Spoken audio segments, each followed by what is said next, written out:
Olá! Quando a gente olha para o mercado financeiro, a gente vê aquele sobe e desce diário dos preços, né? Mas a verdade é que, por baixo de tudo isso, existem forças bem mais poderosas, como se fossem correntes submarinas que controlam tudo. E hoje a gente vai mergulhar fundo para desvendar uma das principais. Essa imagem do oceano é perfeita, né?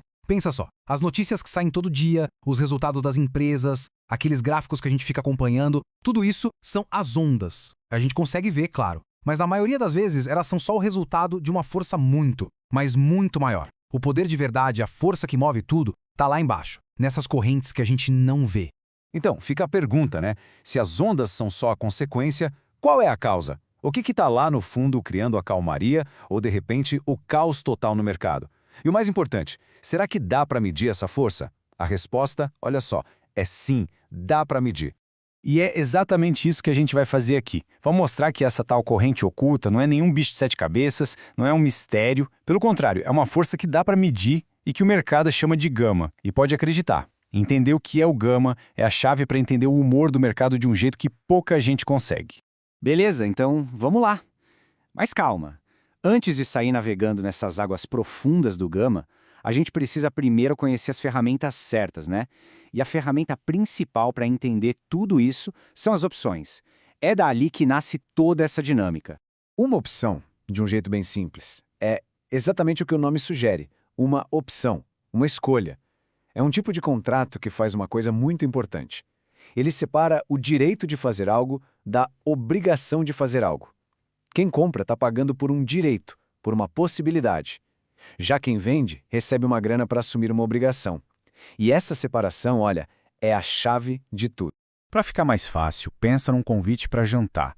Alguém chama e a pessoa responde: olha, se der, eu vou. Pronto, ela acabou de comprar uma opção.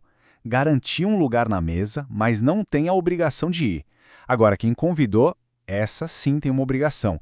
Tem que guardar o lugar, assumir o compromisso. No mercado financeiro, a lógica é muito parecida. E basicamente existem dois tipos. A primeira é a call, que é uma opção de compra. Ela dá o direito de comprar um ativo lá na frente por um preço que já está combinado hoje. E a outra é a put, uma opção de venda. Com ela, o direito é o de vender um ativo por um preço também já definido. Bem direto ao ponto. Call para comprar, put para vender. E olha que legal como essa tabela resume tudo. De um lado, o comprador, que paga uma graninha, o chamado prêmio, para ter o quê? O direito, a flexibilidade de escolher. Do outro lado, o vendedor, que recebe esse prêmio e, em troca, assume a obrigação. É basicamente uma transferência de risco e de poder de escolha. E é esse balanço entre quem tem o direito e quem tem a obrigação que move todo o mercado de opções. Ok, então se as opções são o nosso barco para navegar nesse oceano, como é que a gente pilota? A gente precisa de um painel com instrumentos, certo? No universo das opções, esse painel de controle são as famosas letras gregas. Elas funcionam como medidores que mostram para a gente exatamente como o nosso barco vai reagir às diferentes condições do mar. E aqui estão as principais. Tem o delta, que mede o quanto o preço da opção reage ao preço do ativo principal, o θ, que mede o impacto do tempo passando, o vega, que mede a sensibilidade à volatilidade, e a estrela do nosso papo de hoje, o gama. Ele mede a velocidade com que o próprio delta muda.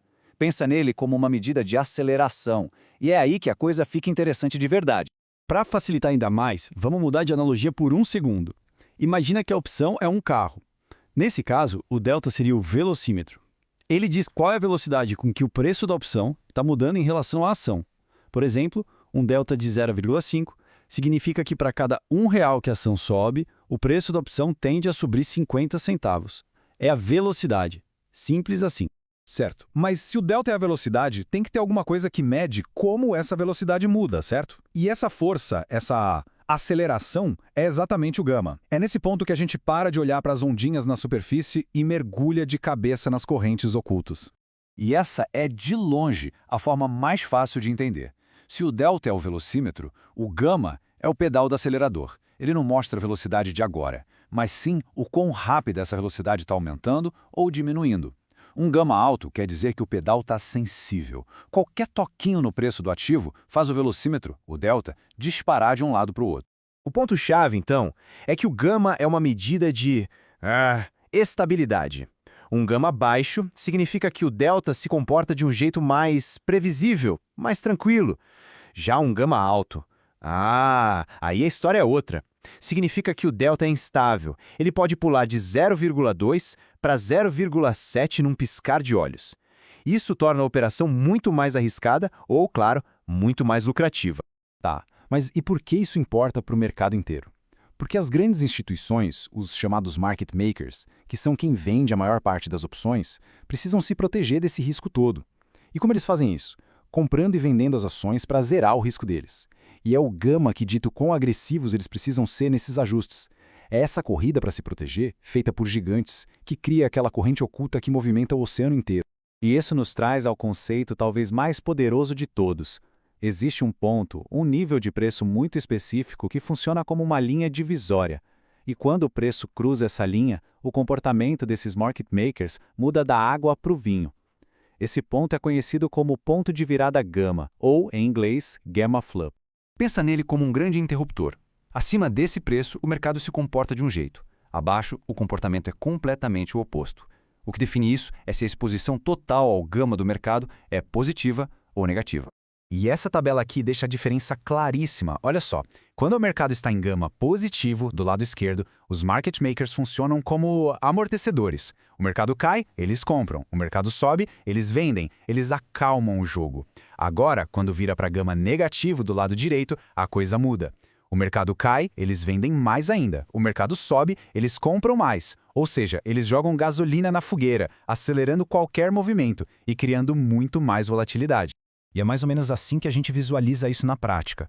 Isso aqui é um mapa de exposição gama. Essas barras mostram onde o gama está mais concentrado e aquele ponto onde o sinal muda de positivo para negativo, esse é o gama flip. Ter um mapa desses ajuda a gente a enxergar onde estão as zonas de calmaria e onde estão as zonas de perigo no mercado.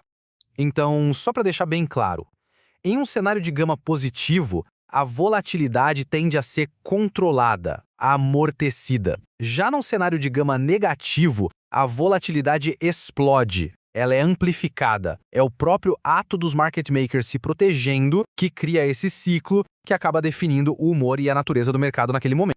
Olha, se tem uma única coisa para guardar de toda essa conversa é esta. O ponto de virada gama é provavelmente o número mais importante para se ter uma ideia do que esperar do mercado no curto prazo. Só de saber se o preço atual está acima ou abaixo desse nível já dá um contexto gigantesco para interpretar o que está acontecendo no dia a dia. A ideia aqui não é dar nenhuma resposta pronta, mas sim oferecer as ferramentas para que se possa fazer perguntas melhores. Porque, com o conhecimento dessas correntes ocultas, navegar pelo oceano do mercado deixa de ser algo tão misterioso e passa a ser uma atividade bem mais estratégica.